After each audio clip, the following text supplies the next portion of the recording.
बिस्मिल्लाहिर्रहमानिर्रहीम। मुअज़्ज़ज़ सामीन इकराम, अस्सलामु अलैकुम। सामीन, आज के मौज़ूए गुफ्तगू में क़याम पाकिस्तान के पस मंज़र, क़याम पाकिस्तान के बाद के अहम वाक़यात, मुल्की मईशत और ख़ारजा पॉलिसी के बारे में बात करेंगे। क़याम पाकिस्तान 20वीं सदी का एक अहम वाक़या है, क्योंकि ये मुल्क एक नज़रिया की बुनियाद पर कायम हुआ।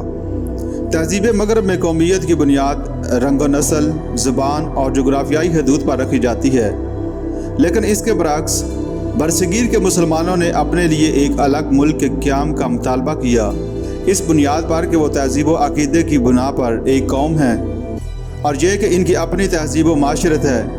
इस बुनियाद पर वो अपनी इज्तिमाई ज़िंदगी मुनज़्ज़म करना चाहते हैं। इस लिहाज से पाकिस्तान का क़याम न सिर्फ मगरबी नज़रियात के लिए एक चैलेंज है, बल्कि इससे ये हकीकत भी वाज़ेह हो जाती है कि पाकिस्तान एक नज़रिया हयात का मज़हर है। पाकिस्तान जनूबी एशिया का दूसरा बड़ा मुल्क है।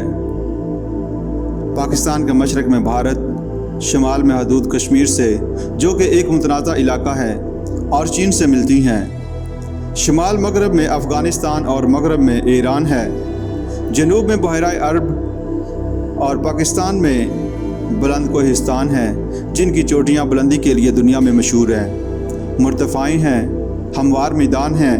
जनूबी एशिया का एक मशहूर दरियाए सिंध पाकिस्तान में बहता है। दरअसल पाकिस्तान सिंध के तवास में वाक़या है। मुल्क की आबो हवा गर्म और नई मरतूब है। शिमाल में सर्द इलाके हैं, बारिश औसतन 50 इंच तक होती है। जनूब का हिस्सा गर्म और खुश्क है, जहाँ बारिश कम होती है। सामीन, अब अगर बात करें जनूबी एशिया में इस्लाम की आमद की, तो 8वीं सदी ईस्वी में जनूबी एशिया के लोगों को अरब मलाहों और ताजरों ने इस्लाम से रोशनास कराया था। कई मुसलमान ताजर साहिली मंडियों में आबाद होकर यहाँ तजारत करने लगे।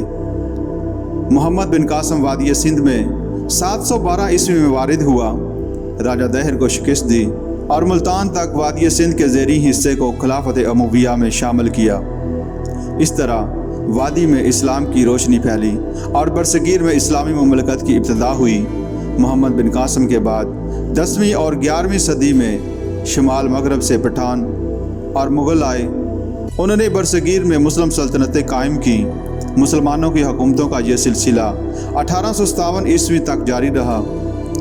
जब जनूबी एशिया के इस हिस्से पर अंग्रेज़ काबज़ हो गए, 1000 साल से ज़ायद अरसा के दौरान यहाँ इस्लामी माशरा और तहज़ीब व तमद्दन ने फ़रोग़ पाया। बरसगीर में अंग्रेज़ों की आमद के असरात की इब्तिदा 1599 ईस्वी में हुई, जब बरतानवी ताजरों ने ईस्ट इंडिया कंपनी बनाई और मुग़ल बादशाह जहांगीर से हिंदुस्तान में तजारत करने की मर्रात हासिल की। यहाँ तक कि 1614 ईस्वी में बरसगीर की मगरबी साहिली बंदरगाह सूरत में अपना पहला तजारती मरकज़ कायम किया। 350 साल तक ये कंपनी बतदरीज अपना असर और रसूख बढ़ाती रही।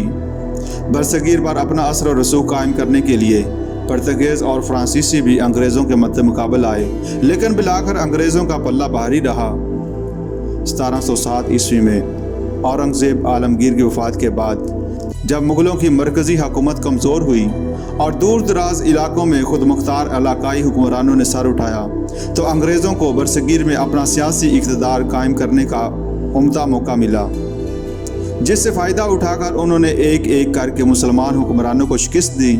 इसकी इब्तिदा बंगाल से हुई और आखिरकार 1857 ईस्वी की जंग आज़ादी के बाद अंग्रेज़ पूरे बरसगीर पर काबिज़ हो गए और यूँ तकरीबन 700 साल बरसगीर पर हुक्मरानी करने के बाद मुसलमान आज़ादी की नेमत से मरहूम हो गए। यहाँ ये बात काबिल ज़िक्र है कि बंगाल पर कब्ज़ा में बंगाली हिंदुओं और गद्दार मुसलमानों ने अहम किरदार अदा किया। जुगत सेठ, मीर जाफ़र और कुलाइयों की बाहमी साजिश के नतीजे में पलासी की जंग में सिराजुद्दौला को शिकस्त हुई। इस जंग ने न सिर्फ बंगाल बल्कि पूरे बरसगीर की तारीख बदल कर रख दी। 1857 ईस्वी के साने के बाद अंग्रेज़ मुसलमानों पर एतमाद न करते थे।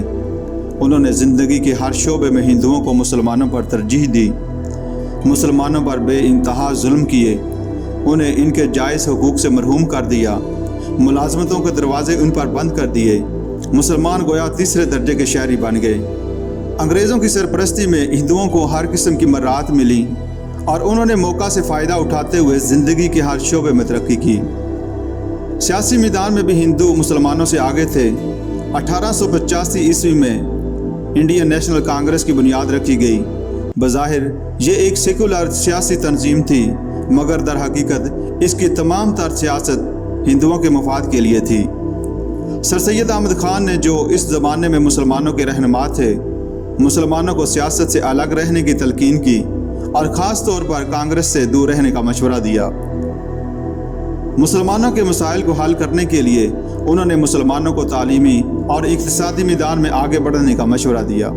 اس مقصد کے لیے آل انڈیا محمدن ایجوکیشنل کانفرنس کی بنیاد رکھی۔ مسلمانوں کے لیے ایک ایسا پلیٹ فارم تھا جس پر وہ اپنے مسائل اور ان کے حل کے لیے تبادلہ خیالات کرتے تھے اور ان کے مسائل کے حل کے لیے لاہ عمل تیار کرتے۔ سر سید احمد خان نے علی گڑھ کالج قائم کر کے مسلمانوں میں ایک ایسا باشعور طبقہ پیدا کر دیا جو وقت کی نزاکت کو سمجھتا تھا۔ یہ لوگ نہ صرف انگریزوں کی پالیسی اور ہندوؤں کی چالوں کو سمجھتے تھے، بلکہ عملاً مسلمانوں کے حقوق کے تحفظ کے لیے سرگرم ہو گئے۔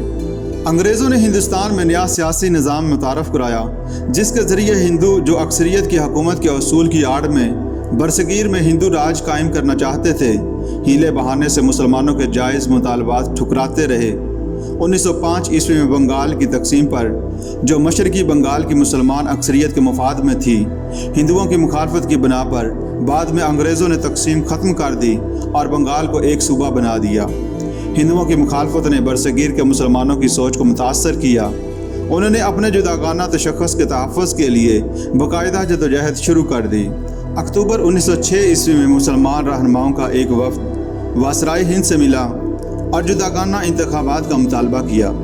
اسی سال دسمبر 1906 عیسوی میں ڈھاکہ میں آل انڈیا مسلم لیگ کا قیام عمل میں آیا۔ مسلم لیگ بعد میں مسلمانوں کی واحد سیاسی جماعت بن کر ابھری۔